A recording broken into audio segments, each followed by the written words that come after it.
Topic for today, one of our core beliefs at Echelon Front, everyone is a leader. This is a powerful statement, and I think it's one that's counterintuitive for a lot of people because most people don't think of themselves as a leader. If they don't have a title, if they don't have a team assigned to them, they think, oh, leadership that's for the senior people in charge of the organization. That's for the CEO of my company, or that's for the commanding officer of my unit, if you're in the military, or whatever it is. They think of leaders as only just the senior people. But the reality is, whether you're the mid-level manager, whether you're a frontline leader, or whether you're just a frontline trooper, the individual contributor who's not in charge of anybody else but just themselves and their piece of the mission, you're a leader. If you interact with other human beings in any capacity, you are a leader. And you have to use leadership skills to work with other people, to align with other people, to get the support that you need, to give them the support that they need so that everybody can accomplish the mission and win. That's something that we want people to recognize, that you don't have to be the CEO of an organization to be a leader. And in fact, we all need to think of ourselves as a leader in whatever capacity we're in right now.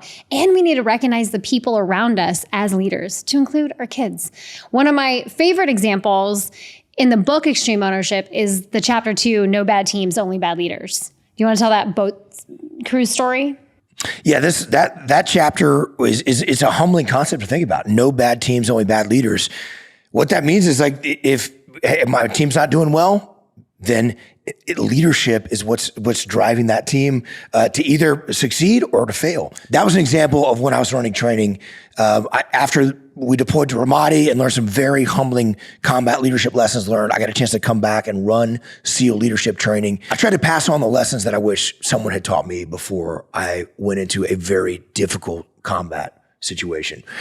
And one of the other things I got to do was to go out and observe Hell Weeks as the shift officer in charge. And so the Hell Week is 5 continuous 24-hour days. It's really the toughest part of our basic SEAL training called BUDS, basic underwater demolition SEAL training. And most of the people that end up quitting BUDS, which is 70 to 80% of the people that go to the training program, end up quitting during Hell Week. And the reason is because Hell Week is just nonstop physical activity. There's no breaks, 72 hours in. You get an hour, maybe an hour and a half nap.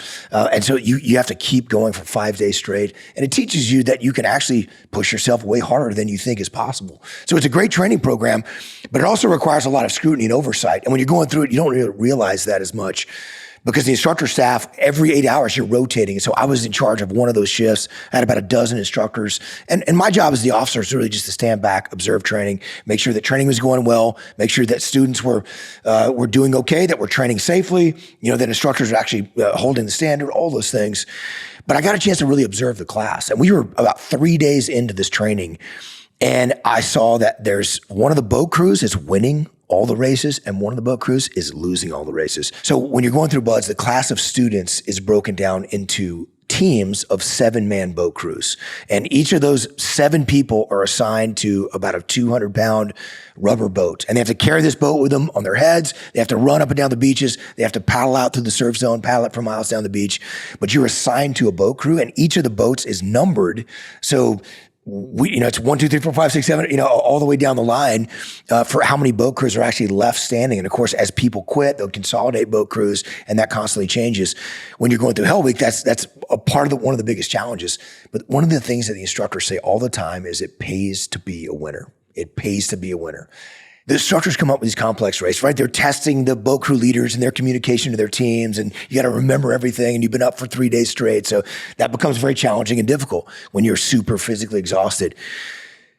But when they say it pays to be a winner, what that means is the boat crew that wins the race, they get to sit down. They don't get to sleep, but they just get to sit down and rest. They don't have to go into some grueling, punishing physical activity. Which is enough of a prize in the midst of Hell Week. No question. It's awesome. You witness your husband going through this and understand how difficult and challenging that program is. And so this idea, it pays to be a winner, something that we say all the time. I know you say that to your kids. I say it to my kids. It pays to be a winner. I would call the boat crew leaders in. Most of them are officers. And I talk to them about their performance.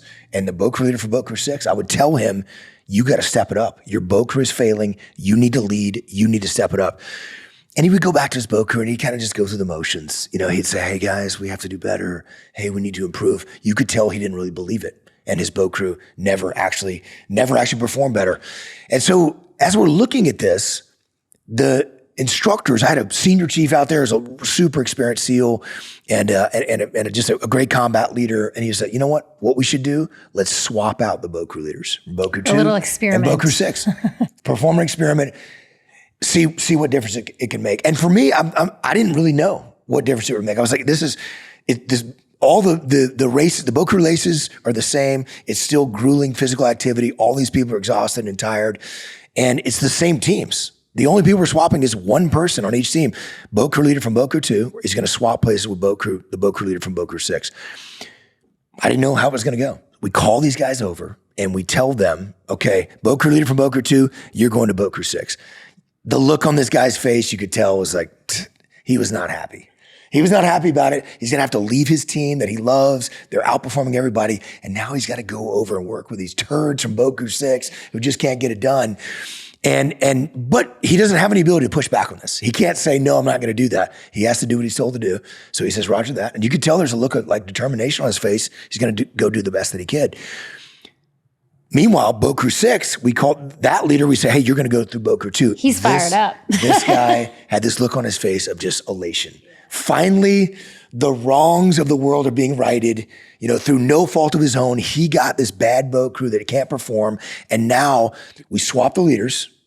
The boat crew leader from boat crew 2 goes to boat crew 6. The boat crew 6 leader goes to boat crew 2, and we send them out on the next race. And what do you think happens?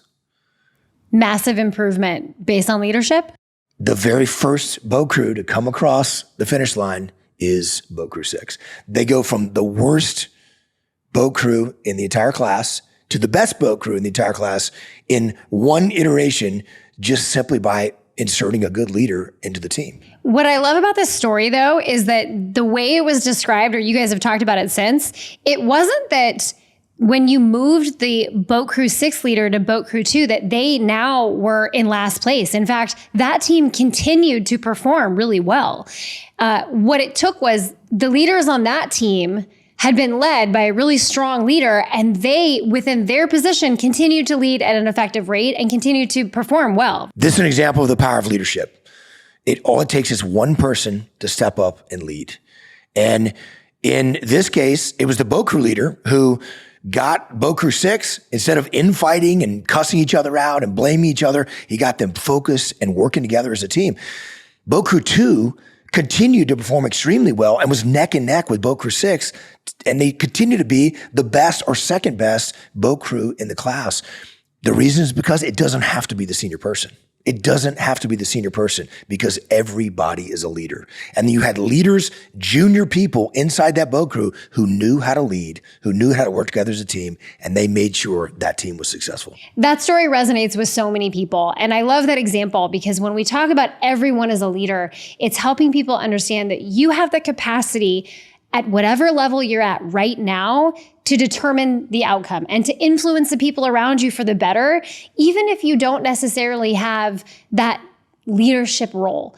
What can you do within the role that you have to help and support the people around you and influence them for the better? And what you just said is that's really what leadership is, influence. Your ability to influence others, that is leadership. And you can influence people for ill, right? You can influence people in a negative direction. Leadership, good leadership is influencing people in a positive direction so that they can accomplish the mission and win. They can work together as a team. This is something when we talk about leadership and we talk about combat leadership in particular, sometimes people are like, well, how does that really apply to me? I'm not in combat or I'm not in the military unit. What people are often surprised to hear is that the hardest part about combat leadership is not planning and executing missions under fire. What the hardest part about combat leadership is getting a diverse group of people with different skill sets and different agendas and different perspectives to work together as a team to accomplish the mission and win. And of course, you don't need to be a senior person to do that. You can, whatever capacity you are on that team, whether you're an individual contributor, whether you're a mid-level manager, whether you don't even have a team assigned to you, you can lead people, you can influence them in a positive direction so that everybody can work together to accomplish the mission and win. Absolutely. Leadership isn't top down. And what we tell people is that you have to lead in every direction, regardless of where you are in the org chart. You have to lead down the chain of command, you have to lead up the chain of command, and you have to lead across the chain of command. And I think that idea of leading up the chain of command is new for a lot of people because it's not something we hear all the time. So how does someone that's a frontline contributor who recognizes themselves as a leader, wants to contribute to the mission, how do they lead up the chain of command? The better you perform, if you're getting your job done, more people are going to listen to you. If you're winning, if your team is winning, people are like, hey, cool, you're winning. Cool, give her more. You did this at Echelon Front, Jamie, where you took things on your plate, you got some stuff done, you accomplished the mission, you took things off my plate, you took things off Jocko's plate. And as you did that and you succeeded, we're like, cool, give her more. And then all of a sudden you're like, hey, I've got too much on my plate. Let's hire some people. Let's grow the team. So it starts with performing. If you're not performing well, if you're not accomplishing the mission, it's going to be pretty hard to get people to listen to you. 100%. People shouldn't underestimate the impact that they can have in an organization. And what that looked like for me when I first started at Echelon Front was see a need, fill a need, and to your point, perform. Execute on this task, get this task done. And when I screw up, which I screwed up plenty, take ownership of it. Take ownership and show that you care about the mission and you can absolutely solve problems at your level. Too often what people do is they wait for someone else to solve the problem. They wait for direction or guidance from their chain of command instead of looking at something and saying, I can solve for this. I can figure out a plan. That's the best way to lead up the chain, is to see a need, fill a need, and communicate potential solutions to help and solve the problems that you see at your level. Leading up the chain is a really challenging thing. And I think people don't think about it as like, how can I possibly lead up the chain? It's probably the biggest lesson that I learned from Jocko. I took pride in being that frontline leader who just got stuff done despite their chain of command and made things happen. As we started working together, I remember Jocko asked me a question of, hey, does it help you to not have a good relationship with your chain of command? It never does. It doesn't help you. Does it help your team? It does not help your team. It puts you in a worse situation. So what I needed to do is build a better relationship up the chain of command. And so instead of being frustrated with your chain of command when they're scrutinizing you or asking questions of you, or if they're seeking more information, what you need to do is take ownership of that and recognize, oh, they need more information from me? Cool. Let me push more information up the chain of command. So it's so easy for us to get frustrated, particularly if you're feeling micromanaged and you feel like they just need to get off my back and trust me and let me do my job. If the chain of command is asking for more information, you should push more information up the chain of command. And if you do that, it's a great example of the power of leadership. That scrutiny and the questions and the micromanagement will back off. As you start to give more information, they have the information that they need. You get aligned with their vision. You tell them actually what's actually happening. You ask questions and talk about resources that you need. And that relationship gets so much better as a result. The other side of this conversation is if you are in a traditional leadership role and you're managing people, you have to recognize the people on your team as leaders. I do this at home with my kids. I try to recognize my kids as leaders and give them opportunities and empower them to help and solve problems because they have a perspective that I don't have. Your frontline contributors have a perspective that you don't have. So in those traditional leadership roles, recognizing your people as leaders at their level allows you to be open to their perspective and their opinions and open to the solutions that they are far more capable of helping to put into place than you yourself. So we have to recognize them as leaders and then empower them to make decisions and solve problems at their level. We say leaders make more leaders, right? And this is every leader should be trying to work themselves out of a job to train the people around you to take on the things that you're doing, to learn and grow and to understand how to make decisions for themselves and solve problems. I mean, this is the power of decentralized command. And this is something that I learned from Jocko. He had learned this from a mentor who had put him in charge when he was a very junior guy. And we did that in Task Unit Bruiser. Under Jocko's guidance, he told us to put our most junior person in charge of one of the training missions. And for us, that was a guy named Ryan Job. He was the most junior member of the platoon. He was a third-class petty officer. Everyone else had been promoted to second-class petty officer at this point. So we called him our lowest common denominator. It was a joke because Ryan was a super capable guy, a very smart guy, and an awesome teammate, an incredible SEAL. But we put him in charge. And when we first put him in charge, hey, Ryan, you're going to run this. We're giving him a leadership role. He's a junior guy. He's an individual contributor. You know, he's that frontline shooter or frontline operator, as we call it in the SEAL teams. And now he's stepping into the role of what would be a platoon chief or an assault chief, something that probably wouldn't happen for 10, 12, maybe 15 years into his career. And now all of a sudden we're saying, hey, put together a plan, tell us how you want to do it. You're leading this operation. And we're doing this in a training capacity. He looked at us like we were crazy. But we said, look, we'll help you through it. And we did. We gave him some guidance. We helped him through, but he did great. He did great, and he learned so much. And he also realized what we needed as leaders to be able to make decisions. And so instead of just waiting to be told what to do, he was a guy who would make things happen, push information up the chain, and step in and support where we needed it. And I think that's what every leader has to do. I had no idea just how powerful that would be, but Ryan was an incredible SEAL, an incredible leader, even as the most junior guy in our platoon, because he had been put in those positions, and it was a great way to develop him as a leader. And that's what you have to do. Even when that person goes back into that role, now they know what you need. Now they know what kind of information that you need. Now they know the challenges of leadership. They understand where to ask for greater guidance or resources, and they're going to be better at their role as an individual contributor if you're training them as a leader. This is why we established our core beliefs. We sat down a couple years ago and determined, hey, what do we think about leadership? If we're out there teaching these leadership principles, we need to define leadership for ourselves. And the first of our core beliefs is this right here: everyone is a leader.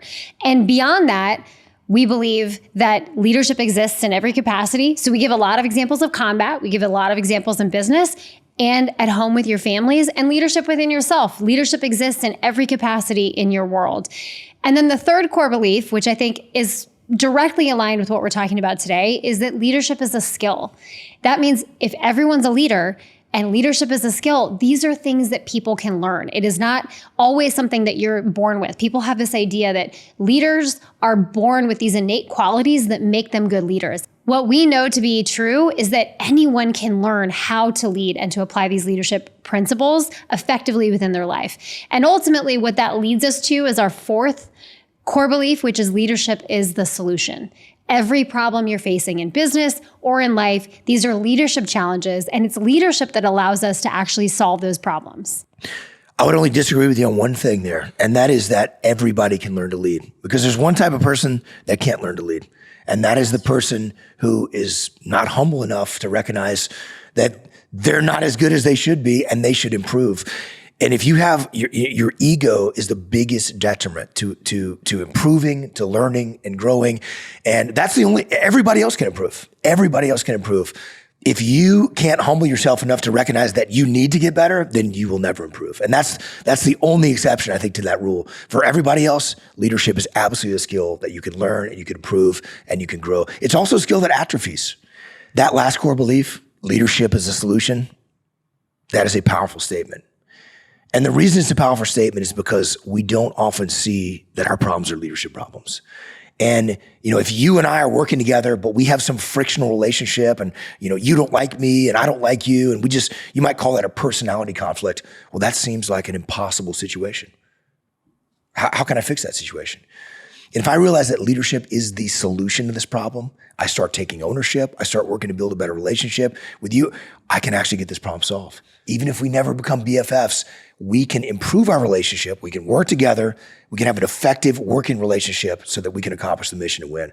And so when you see your problems, even the ones that you think are impossible problems, like being micromanaged by your boss or having a frictional relationship with somebody on your team, when you see them as leadership problems and you apply leadership to those problems, you can get those problems solved.